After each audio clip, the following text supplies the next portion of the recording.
Welcome back to the digital educare YouTube চ্যানেলে। আমি তোমাদের আজকে ক্লাস 10-এর যে রাইটিং সেকশন আছে সেখানে একটা অন্যতম এবং গুরুত্বপূর্ণ টপিক যেটা নিয়ে এসেছি সেটা হচ্ছে এডিটোরিয়াল লেটার।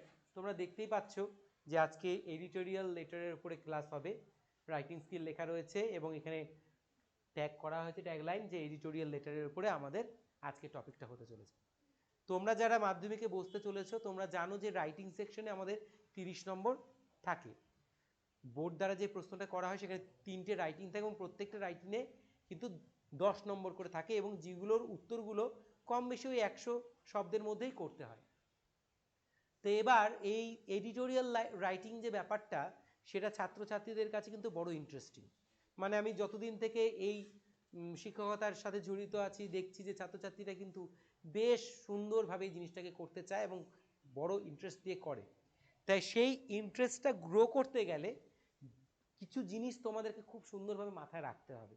সেই জিনিসগুলো আমি একে একে তোমাদের এখন বলবো, তোমরা সেই জিনিসগুলো নোট ডাউন করবে এবং ঠিক সেইভাবেই বাড়িতে প্র্যাকটিস করবে। দেখবে যে এডিটোরিয়াল লেটারটা এতটাই সহজ এবং লিখে এতটাই আনন্দ পাওয়া যায় এবং এইখানে যে বিষয়গুলো আমাদেরকে হাইলাইট করতে হয় সেগুলো আমাদের ডে টু ডে লাইফ বা আমাদের দৈনন্দিন জীবনে যে আমরা সমস্যাগুলোর সাথে মোকাবেলা করি সেগুলোই বারবার উঠে আসছে। তাই জন্য এখানে কিন্তু রিয়েলিটির পরিমাণটা প্রচণ্ড। তাই সেই জায়গাটা থেকে আমাকে লিখতে হবে। লেখার কিছু ধরন আছে, কিছু স্ট্রাকচার আছে, ফরম্যাট আছে, সেগুলো আমি একে একে দেখাবো, স্বল্প কথায় বলে বলে দেখাবো। তোমরা দেখে প্র্যাকটিস করবে এবং কেমন হলো প্র্যাকটিসটা, কেমন লাগলো ক্লাসে এটা তো জানাবেই এবং এই রিলেটেড যদি তোমাদের আরও কিছু জানার প্রয়োজন থাকে তবে সেটা কিন্তু আমাদের ভিডিওর যে কমেন্ট বক্সে আসবে সেখানে কিন্তু আমাদের লিখে জানাবে। এবার শোনো, তো এডিটোরিয়াল লেটার আজকে আমরা নিয়ে এসেছি। এবার এডিটোরিয়াল লেটারটাকে আমরা কীভাবে করব এবার আমরা একটা নোট করে সেটাকে দেখে নিই। বেসিক্যালি এই নিউজ পেপার মানে সংবাদপত্র, আমরা জানি এটা কিন্তু একটা সবথেকে পপুলার একটা ওয়ে অফ কমিউনিকেশন, যেখানে কিন্তু দেশের প্রত্যেকটা কোনায় কি হচ্ছে না হচ্ছে তার খবর আমরা কিন্তু ঘরে বসে সকালে বসেই পেয়ে যাই। সেই নিউজ পেপারটা আমাদের ম্যানুয়াল হতে পারে বা ডিজিটাল হতে পারে, ই নিউজ পেপার হতে পারে, কিন্তু নিউজ পেপারের গুরুত্ব কিন্তু অপরিহার্য, সেটা কিন্তু আমরা কেউ অস্বীকার করতে পারবো না এবং এখানে আমার কোনো দ্বিমত নেই। তো এবার এই নিউজ পেপারের যিনি কর্ণধার, মানে প্রত্যেকটা নিউজ পেপারের যে খবর আছে, খবরের যে অফিসটা আছে বা যেখান থেকে নিউজগুলো পাবলিশ করা হয় সেই অফিসের যিনি কর্ণধার বা প্রধান তাকে বলা হয় এডিটর, যাকে বলা হয় আমাদের বাংলায় সম্পাদক। সেই সম্পাদক মহাশয়ের কাছে আমরা চিঠি লিখব, সেই সম্পাদক মহাশয়ের কাছে আমরা চিঠি লিখব। এবার চিঠিটা কি করে লিখব সেই জিনিসটা কিন্তু আমরা এবার দেখব।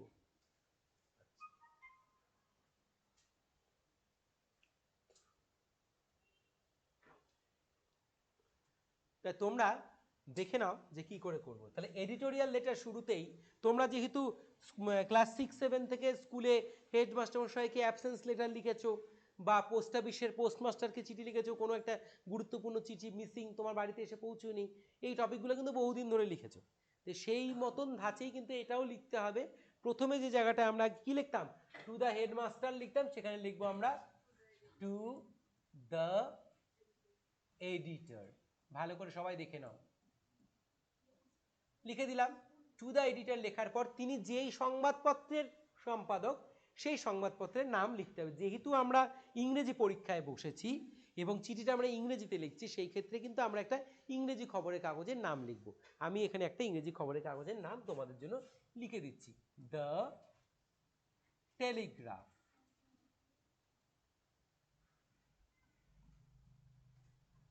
এবার দেখো দ্য এডিটর লিখেছি, যাকে অ্যাড্রেস করেছি তাকে লিখেছি, সে কোন সংবাদপত্রের এডিটর সেই সংবাদপত্রের নাম লিখেছি এবং এই সংবাদপত্র অফিসটি কোথায় রয়েছে একটা কাল্পনিক ঠিকানা আমি এবার লিখব। তার মানে এখানে তোমাদের কিন্তু একটা কাল্পনিক ঠিকানা লিখতে, A/2 রানী রাসমণি রোড,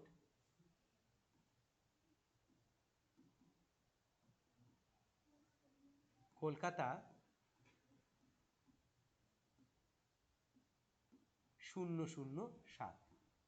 তাহলে এটা হয়ে গেল প্রথম পর্ব। এটা ঠিক তোমাদের যেখানে তোমাদের লেটার প্যাডটা মানে পরীক্ষার এক্সামের খাতায় তুমি যেখানে লিখবে ঠিক তার বাদিকে হেডিংটা থাকবে ঠিক এমনটাই। তো এরকম করে হয়ে গেল লেখাটা। এইবারে এটা লেখা হয়ে গেলে ঠিক আমরা এদিকে চলে আসব। দেখো এখনকার সময় কেউ ডেটটা যেদিনকে তুমি চিঠিটা লিখছো সেই ডেটটা কেউ এখানেও লিখে, যেমন আজ ধরে নিই আজ আমি ক্লাসটা নিচ্ছি আজকে 30 তারিখ,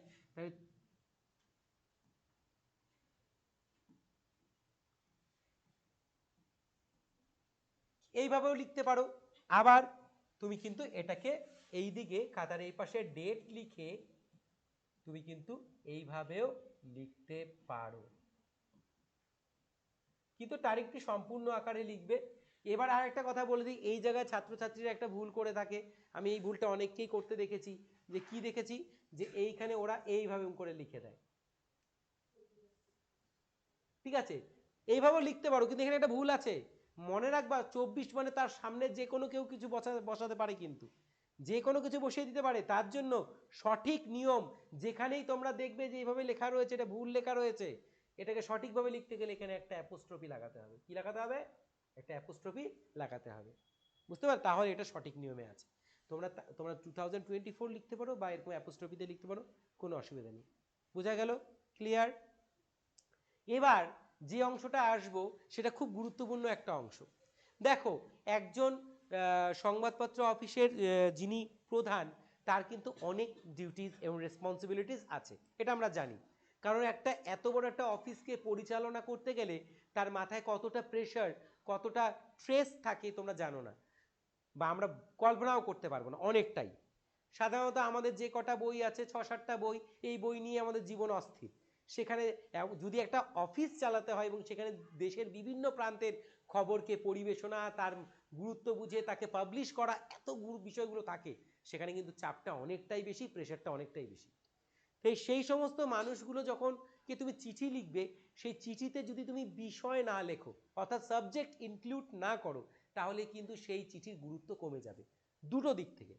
প্রথমত, তাকে সারাদিনে এমন অনেক কিছুই হ্যান্ডেল করতে হয় যেগুলো তিনি মেল পড়েন বা চিঠি পড়েন, পড়ে তারপরে খবরগুলো তিনি রিপোর্টারদের সেখানে পাঠান বা সেই খবরগুলো কালেক্ট করেন। তো এইভাবে তুমি যদি সাবজেক্ট না লেখো, এতে করে তোমার চিঠির গুরুত্ব কম প্রকাশ পাচ্ছে, এবং একটা খুব গুরুত্বপূর্ণ বিষয় হয়তো তুমি সাবজেক্ট না লেখার কারণে সবার সামনে এসে পৌঁছলো না, ঠিক আছে? আর এত ব্যস্ততার মধ্যে যদি তুমি সাবজেক্ট ছাড়া কোনো চিঠি লিখে দাও ওনাকে, তবে তিনি হয়তো সেটা পড়ার সুযোগ নাও পেতে পারেন। বাট সাবজেক্ট লেখা থাকলে সেই চিঠির গুরুত্বটা তিনি অবশ্যই বুঝবেন এবং চিঠিটা পড়বেনও। তাই এই ধরনের অফিসিয়াল লেটারগুলো, এডিটোরিয়াল লেটারগুলোতে কিন্তু সাবজেক্টটা আমাদেরকে অবশ্যই রাখতে হবে। সাবজেক্ট হচ্ছে আমাদের মূল যে চিঠির বিষয় তার একটা সংক্ষিপ্ত এবং কার্যকরী রূপ, ঠিক আছে? তাই আমি সব ছাত্রছাত্রীদের বলবো যে সাবজেক্ট কিন্তু অবশ্যই রাখতে হবে। সাবজেক্ট লিখতে তোমরা ভুলো না। সাবজেক্ট যেখানে লিখতে হবে আমি দেখিয়ে দিব স্ট্রাকচার প্যাটার্ন, সেইখানেই লিখতে হবে, সেভাবেই লিখতে হবে, এবং সেটা কিন্তু সুন্দরভাবে লিখতে হবে কিন্তু। আচ্ছা দেখো, তাহলে এবার সাবজেক্টে কি করবে তোমরা? এই যে টু লিখেছো, এই সোজাসুজি এখানে লিখবে এস ইউ বি, প্রথমে একটা ক্যাপিটাল তারপরে দুটো স্মল দিয়ে কোলন দিবে। কি দিবে? কোলন, ড্যাশ দিবে না কিন্তু, শুধু কি দিবে? কোলন দিবে, ঠিক আছে? এইবার সাবজেক্টটা এখানে লিখতে হবে। এবার সাবজেক্ট লেখার ক্ষেত্রে আমি দেখেছি অনেক সময় ছাত্রছাত্রীরা কি করে, ছাত্রছাত্রীরা হয়তো সাবজেক্টটা লিখতে শুরু করলো, মনে করো ব্যাড কন্ডিশন অফ রোড, ধরে নি তোমার চিঠির বিষয় হচ্ছে তোমাদের এলাকায় যে পথের করুণ অবস্থা বা বেহাল অবস্থা, যাকে আমরা কি বলবো? Bad condition of road. কি করা হয় অনেক ছাত্রছাত্রী লিখে যে bad condition of road, bad condition of road, R O A D road, ইন কথার কথা আওয়ার। এবার কি করলো কেউ, এইখানে চলে এলো, লোকালিটিটা এখানে লিখে দিল। তাহলে বলে রাখি, তাহলে এটা কিন্তু ভুল হয়ে গেল। এটা কিন্তু শিক্ষকরা কিন্তু, যিনি খাতা দেখবেন তোমার এক্সামিনার, তিনি কিন্তু এই উত্তরটা কিন্তু কেটে দেবেন। কারণ এই কোলনের নিচে কখনোই লেখা যাবে না, কোলনের নিচে কখনোই লেখা যাবে না। তার মানে সাবজেক্ট যদি তোমার কখনো একের অধিক লাইন হয়ে যায়, তুমি চেষ্টা করবে সেটাকে সবসময় দুটো লাইন যদি হয়ে যায়, এটার জন্য এই পাশে না আসে, তখন কি করতে হবে? এইখানে লিখতে হবে। বোঝা গেল তো? বোঝাতে পারলাম তো? আশা করি বোঝাতে পেরেছি। সাবজেক্টের গুরুত্বটা এতটাই যে এর প্রতি কোনো অবহেলা করা যাবে না। গোটা চিঠিটার মানদণ্ড, গোটা চিঠিটার ফেস ভ্যালু দাঁড়িয়ে আছে এই সাবজেক্টটার উপরে। তাই কোনো মতে একে লেখার সময় খামখেয়ালি বা হেয়ালি করা চলবে না, ঠিক আছে? We have to right it briefly and correctly, একদম সঠিকভাবে লিখতে হবে। তাহলে আমরা সাবজেক্ট লেখার পর সাবজেক্টটা এই রোকে মেনটেন করে লিখবো, এই রোকে মেনটেন করে লিখলাম, এবং সাবজেক্টটা লেখার পর আমি এটার নিচে একটা সরল রেখা দ্বারা আন্ডারলাইন করে দেব। মনে রাখবো এই ক্ষেত্রে কিন্তু আমরা এরকম এরকম বা এরকম এরকম এগুলো দেব না, এগুলো কিন্তু দেব না। আমরা একদম সিরিয়াল একটা সরল রেখা দ্বারা টেনে আমরা একদম সরল রেখা দিয়ে রাখতে দেবো। এবং সেটা মনে রাখবো ভিন্ন কালি ইউজ করার দরকার নেই। তুমি এক্সামে যদি ব্লু পেন ইউজ করে এক্সাম দিচ্ছ তবে এটা ব্লু দিয়েই আন্ডারলাইনটা করে দেবে। ওকে, ক্লিয়ার? এবার চলে আসবো চিঠির বিষয়টা কি করে লিখতে হবে। আচ্ছা, একটু মুভ করে নিই পেজটা, তাহলে এটা আর আমাকে ইরেজ করতে হচ্ছে না, একটু উপরে উঠে যাচ্ছে এবং আমি এবার এখান থেকে লিখতে পাবো। তো যাই হোক, তা আমি এখন অবধি যা দেখিয়েছি সাবজেক্ট অবধি তোমাদের দেখিয়ে দিয়েছি, তাই তো? এবার হচ্ছে চিঠির বিষয়। এবার দেখো, ছাত্রছাত্রীরা যখন এই এডিটোরিয়াল লেটারগুলো করতে যায়, এক্সামের রুমে গিয়ে বসে, প্রশ্নপত্র হাতে নিয়ে প্রশ্নপত্র খুলে যখন প্রশ্নটাকে পড়তে শুরু করে, তখন কিন্তু প্রথমতেই তার ধূপ করে লেখা শুরু করে দেয়। বেশিরভাগ ছাত্রছাত্রীর কাছে আমরা এটাই দেখেছি, কিন্তু দেখে নিল, দেখে নিয়ে ধূপ করে শুরু করে দিল। মনে রাখবে, রাইটিং লেখার আগে গোটা রাইটিংটা কি হবে তার একটা মানে কল্পনা তরু, অর্থাৎ কল্পনার একটা গাছ বা সেইটা কিভাবে বড় হবে সেটা তোমার মাথায় তৈরি করে নিতে হবে। অর্থাৎ তুমি কি লিখতে চাচ্ছ, কিভাবে লিখবে, কোথায় কি বলবে, সেটা কিন্তু পূর্বে থেকে তোমার মাথায় একটা চক করে নিতে হবে। এবার প্রশ্ন আসে যে স্যার আমরা ওইটুকুনি সময় কি করে করব? তাদের উদ্দেশ্যে বলবো যে এটা কিন্তু তোমাদের পরীক্ষার হলে গিয়ে প্র্যাকটিসের কথা করার কথা নয়, এটা সারা বছর তোমাদের বাড়িতে প্র্যাকটিস করতে হবে। হ্যাঁ, in your tuition home or in your home you have to practice it throughout the year, সারা বছর ধরে তোমায় এটা প্র্যাকটিস করতে হবে।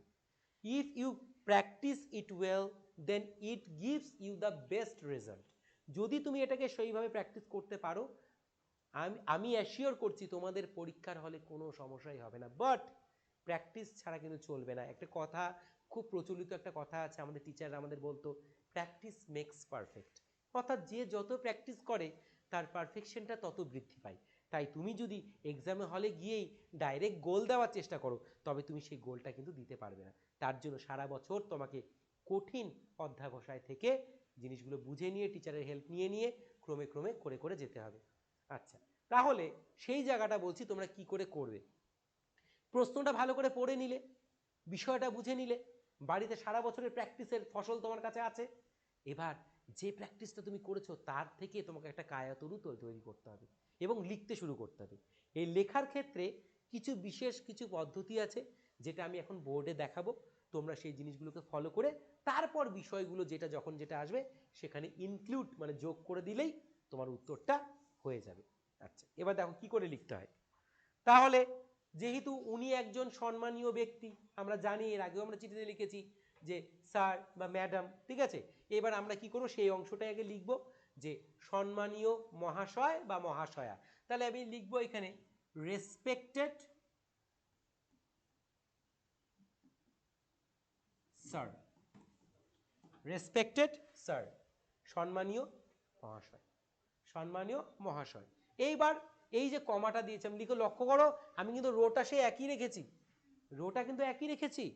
তোমরা লেখার পরে আমি মিনিমাইজ করে তোমাদের দেখাবো, আমি রোটা কিন্তু একই রেখেছি। এবার এই যে কমাটা দিলাম, ঠিক কমার নিচ থেকে শুরু করতে হবে। এখানে বলে রাখি, প্রথম লাইনটা এখান থেকে শুরু হবে, পরের লাইনটা চলে আসবে ঠিক এটা এই দিকে যাতে না যায়, এই দিক থেকে এই রোটা মেনটেন করেই আমাদের লিখতে হবে। এবার লেখাটা কিভাবে স্টার্ট করব, এটা একটা ছাত্রছাত্রীদের কাছে বাধা। দেখো, আমরা যখন ছোট ছিলাম বা আমরা যখন শেখার প্রথম পর্যায়ে ছিলাম, টিচাররা আমাদেরকে বেশ কিছু লাইন শিখিয়ে দিয়েছিল যেগুলো আমরা অ্যাপ্লাই করে খুব সহজেই লিখে দিতে পারতাম। তাই সেই জিনিসগুলোকে আমরা বড় হতে হতে প্র্যাকটিস করতে করতে বুঝতে পারলাম যে না, এই লাইনগুলো খুবই কার্যকর। হ্যাঁ, কারণ কোনো কিছু লেখার সময় যদি আমি নিজের থেকে কিছু ইনক্লুড করতে চাই, তার আগে আমাকে কিন্তু ইনক্লুডেড হয়ে আছে বা লেখা হচ্ছে এমন কিছু লাইন আগে পড়ে নিতে হবে। কারণ বিনা জ্ঞানে কিন্তু সব জ্ঞানই অসম্পূর্ণ। তাই আমরা কি করব, কিছু বেসিক কিছু লাইন আছে সেগুলো আগে শিখে নেব, সেগুলো দিয়ে লেখার অভ্যেস করব। যখন আমি অ্যাথম মানে খুব দক্ষ হয়ে যাব, তারপর আমি নিজের থেকে সেন্টেন্স কনস্ট্রাকশন করে লিখতে পারবো। তো যেহেতু আমি বিগিনার, আমি পরীক্ষা দিতে বসছি, আমার জ্ঞান আহরণ শুরু হয়েছে, তাই আমি যেভাবে দেখাচ্ছি তোমরা সেইভাবেই লেখো, ঠিক আছে? তারপরে ধীরে ধীরে তোমরা সেগুলোর মধ্যে মডিফিকেশন বা চেঞ্জেসগুলো নিয়ে আসতে পারবে। আচ্ছা কিভাবে লিখবো? আচ্ছা দেখি, লাইনটা মুছে দেই। দেখো লিখবো, I would like to draw your valuable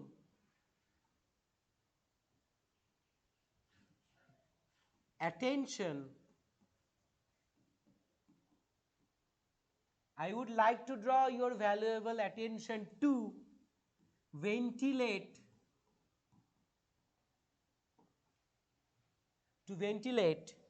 my deep concern, CONCERN, concern। মনে রাখো এই লাইনটুকু লিখে আমি আপনার মূল্যবান দৃষ্টি আকর্ষণ করতে চাই, আপনাকে জানাতে বা আপনার কাছে তুলে ধরতে আমার গভীর উদ্বেগ, আমার গভীর উদ্বেগ। এইটুকুনি লেখার পর কনসার্ন, তারপরে তুমি অ্যাবাউট লিখে প্রশ্নের থেকে সাবজেক্টটা টুকে দিবে, হুবহু সাবজেক্টটা কি করবে? টুকে দিবে। সাবজেক্ট কি ছিল? Bad condition of road in our locality. দেখো আমি কি শেখালাম, প্রথমে দুটো লাইন লিখে নিলে, লাইন লিখে নিয়ে তারপরে অ্যাবাউট অব্দি লিখে তারপরে যাই সাবজেক্ট আছে এই সাবজেক্টটাকে টুকে দাও। সাবজেক্টটা কি করলে? টুকে দিলে। কিছু সমস্যা হলো? হলো না। তাহলে কি করতে হচ্ছে? এই দুটো লাইনই তোমাকে শিখতে হচ্ছে। হয়ে গেল। তারপরে তুমি কি করলে? সাবজেক্টটা টুকে দিলে। হলো?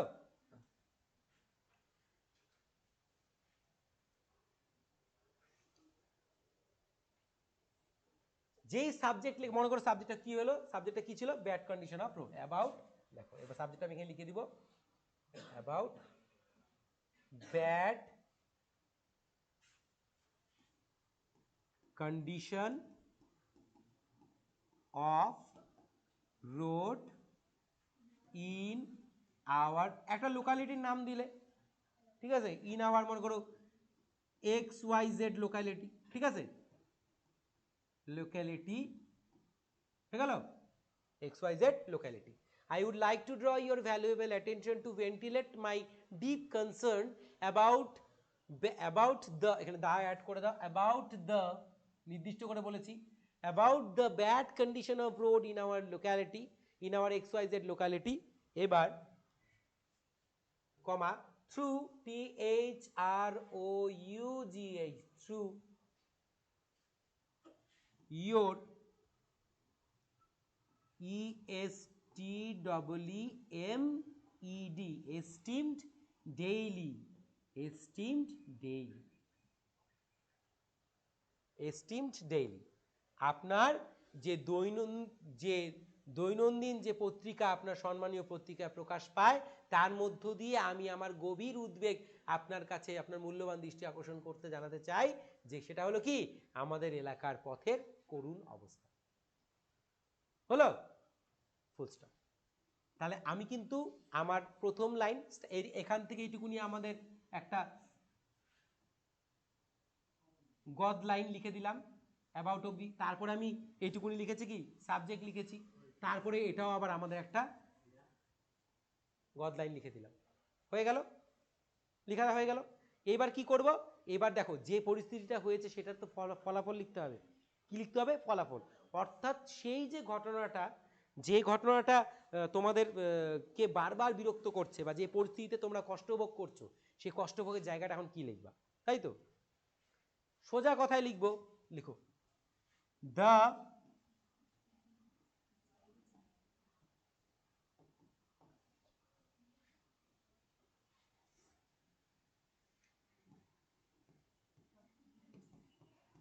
the condition is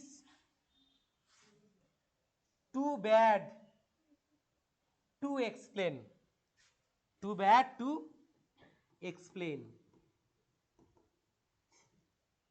পরিস্থিতিটা এতটাই খারাপ যেটা বলে বোঝানোর মতো নয়। পরিস্থিতিটা কিন্তু এতটাই খারাপ যেটা বলে বোঝানোর মতো নয়, কোনো মতেই বোঝা যাচ্ছে না, ঠিক আছে? এত খারাপ। হ্যাঁ,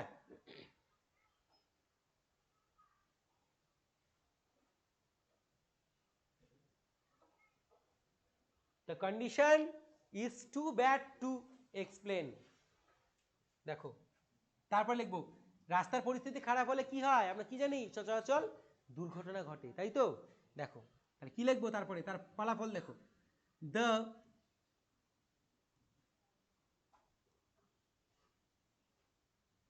incidents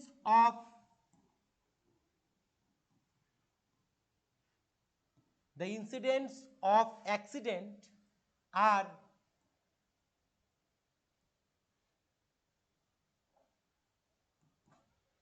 happening day by day, দিনের পর দিন। The incidents of accident are happening day by day. দুর্ঘটনার ঘটনাগুলি প্রতিদিন দিনের পর দিন ঘটেই চলেছে, ঠিক আছে, ঘটেই চলেছে।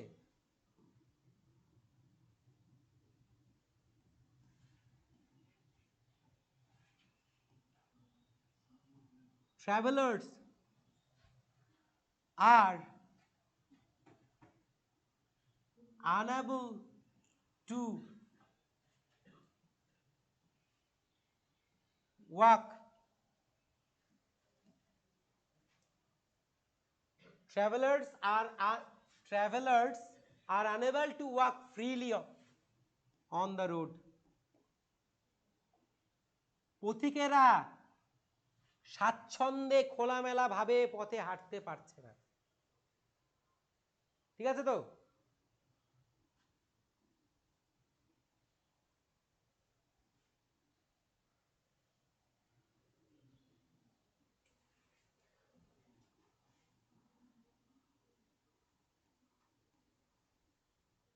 There are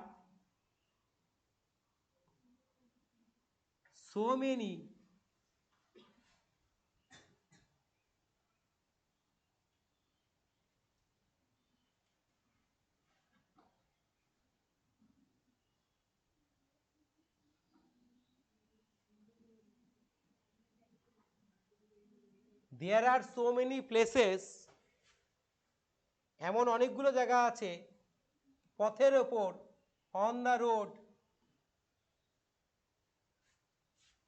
where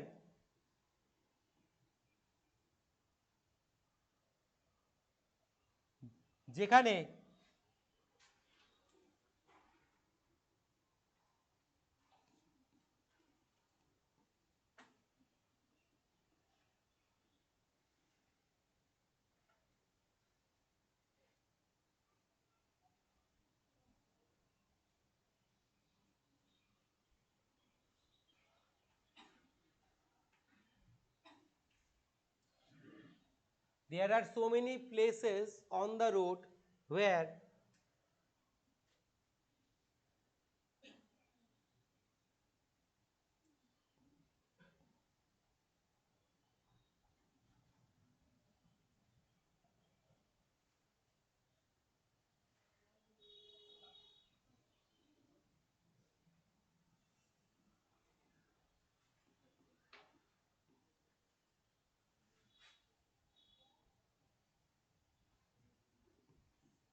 there are so many places on the road where death has set up death trap. পথের মাঝে এমন অনেক জায়গা আছে যেখানে মৃত্যু ফাঁদ পেতে বসে আছে। তার মানে কি, এত বড় বড় গর্ত আছে বা এরকম এরকম জায়গা আছে সেখানে হঠাৎ করে কোনো গাড়ি এসে পড়ে, সেগুলো কিন্তু আর মানুষ কিন্তু বাঁচার কোনো সম্ভাবনা, রাত বেরাতে, বুঝতে পারলো তো, এরকম অবস্থা। হ্যাঁ,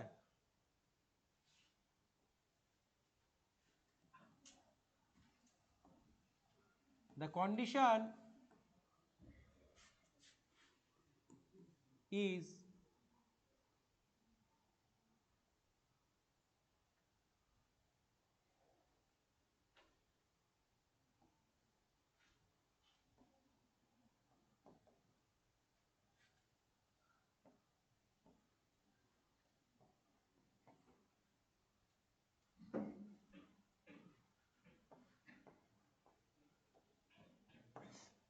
condition is now intolerable for us. এই পরিস্থিতিটা এখন আর আমাদের সহ্যের বাইরে, আমরা আর এটা সইতে পারছি না, আর সইতে পারছি না। একদম সহ্যের বাইরে চলে গেছে।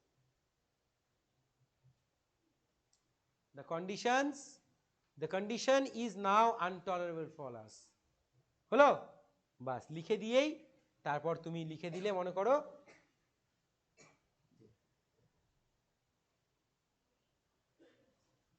প্যারা চেঞ্জ করে ওই ইসের থেকে so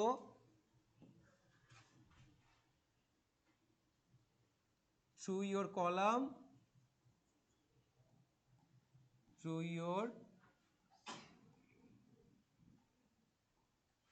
your column daily,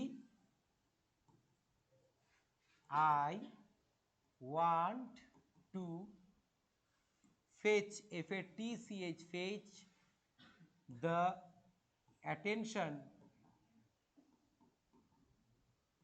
of the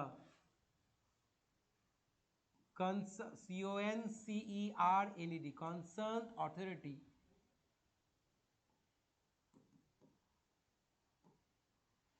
to fix the condition as early as possible। হয়ে গেল? তাই আপনার কলামের মধ্যে দিয়ে আমি ঊর্ধ্বতন কর্তৃপক্ষ যারা এই বিষয়গুলো দেখে তাদের দৃষ্টি আকর্ষণ করে বলতে চাই যে তারা যেন যত শিগগিরই সম্ভব এই পরিস্থিতির সমাধান করতে। হয়ে গেল? ঠিক এইখানে লিখবে থ্যাংকিং ইউ। থ্যাংক ইউটা এখানে হবে নিচে, খানিকটা নিচে, আর এখানে লিখবে ইয়োর্স ফেইথফুলি। ফেইথফুলি লিখে একটা নাম লিখবে, যেই নামটা তোমাদের অ্যাডমিট কার্ডে তোমার নাম লিখবে না, কিন্তু একটা অন্য নাম লিখবে। একটা অন্য অ্যাডমিট কার্ডে তোমার যে নাম দেওয়া রয়েছে সেই নাম পরীক্ষার এক্সামের খাতার ভেতরে কোথাও লিখবে না, নিজের ঠিকানা, নিজের স্কুলের নাম কোথাও লিখবে না। এখানে কিন্তু একটা অন্য নাম লিখবে, যে কোনো একটা নাম বানিয়ে লিখে দিলে টাইটেল সমেত, এবং ঠিকানাটা দিয়ে দিলে, একটা মোবাইল নাম্বার দিয়ে দিলে, ঠিক আছে? প্রথমে 2টা সংখ্যা দিলে, তারপরে মনে করো 3টে সংখ্যা দিলে, তারপরে মনে করো স্টার দিলে, লাস্টে 2টা দিলে, বুঝতে পারলো তো? এরকম করে দিয়ে দিলে হয়ে গেল, বাস কমপ্লিট।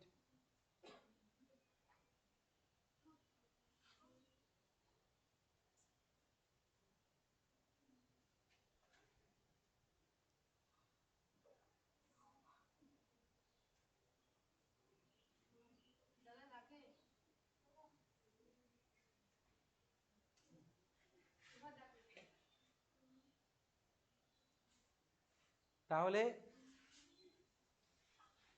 এইভাবে লিখে দিলেই পরেই কিন্তু আমাদের হয়ে গেল। এবার তোমরা কি করবে, আমি যেটা লিখেছি এটা কিন্তু একদম বেসিক ওয়ে লিখেছি যাতে সবাই তোমরা দেখে শিখতে পারো।